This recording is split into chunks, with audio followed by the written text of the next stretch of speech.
Hi, my name is MICHELA GASTALDELLI, and today I would like to present my master thesis. In short, it's a transmedia journey through a literary masterpiece and its metamorphosis. I have examined how Cien, años, soledad crossed its languages, cultures, and media, while retaining its essence from the original Spanish text to the recent Netflix adaptation, passing through Italian translations. My thesis compares the two main Italian translations. The first, by Enrico Cicogna 1978, employed a strategy of domestication, making the novel more palatable to the Italian culture of the time. Cicogna simplified Marquez's complex sentence structure and standardized the language, offering the image of a fairy tale like Garcia Marquez immersed in imaginary topics. The retranslation by Ilide Carmignani 2017 utilizes the opposite strategy. Foreignization. Carmignani aimed to preserve the text's otherness by restoring Marquez's complicated sentence structure and maintaining the variety linguistic styles, including formal speech and Spanish-American words. This approach presented a more complex Marquez, step in history and power. The comparison shows the translation is a rewriting process that changes over time, reflecting the period's methodological choices.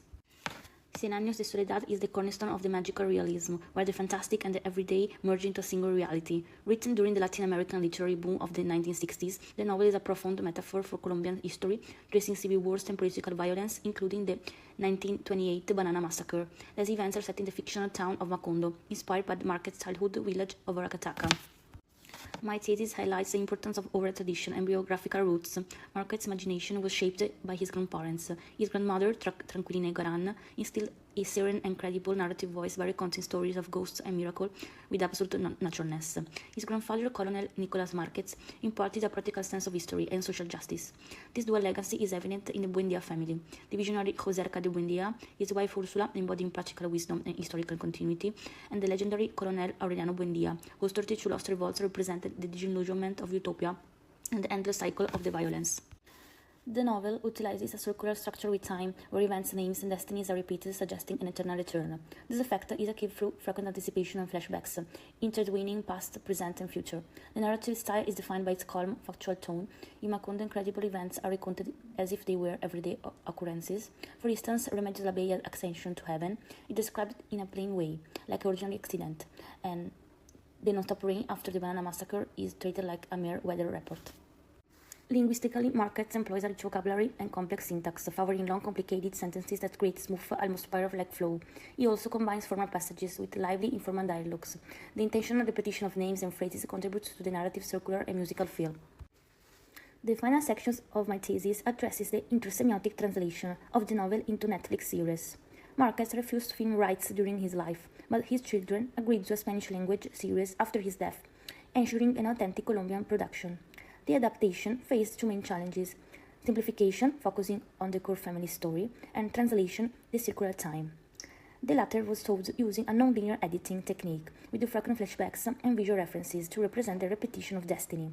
To visualize magical realism, events like Remedios' rise or ghost appearances, the series uses special effects in a sensitive, understated way to remain the novel's calm, factual tone.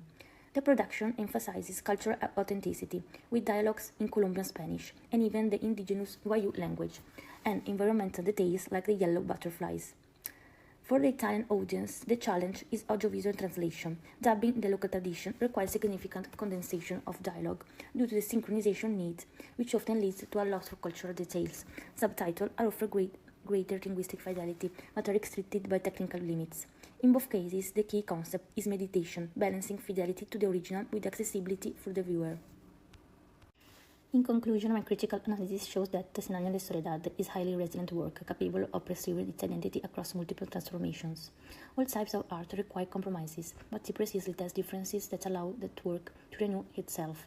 I came up with the phrase identity motion to talk about the novel, showing that a literary work can change, travel far in time and space, and be reinterpreted in other ways without losing its core.